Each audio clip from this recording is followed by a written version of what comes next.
కీర్తనలు 24వ అధ్యాయము మొదటి వచనం చదువుకుందామండి.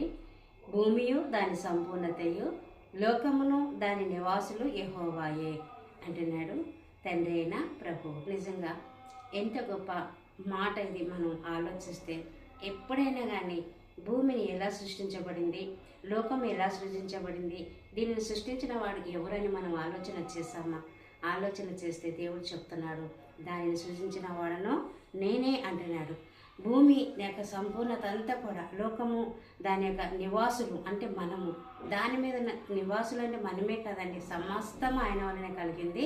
అయితే ఇక్కడ దేవుడు చెప్తున్నాడు, మనుషుల గురించి మాట్లాడుతున్నాడు. భూమిని సృష్టించిన వాడను నేనే, లోకంలో దాని మీద నివసిస్తున్న మిమ్మల్ని సృష్టించిన వాడను నేనే. ఆయన ఈ భూమిని ఎలా చేశాడంట? ఆయన సముద్రము మీద దానికి పునాది వేశాడంట. ఎంత గొప్ప ఆశ్చర్యకరమైన మాట కదా ఇది. భూమి సముద్రం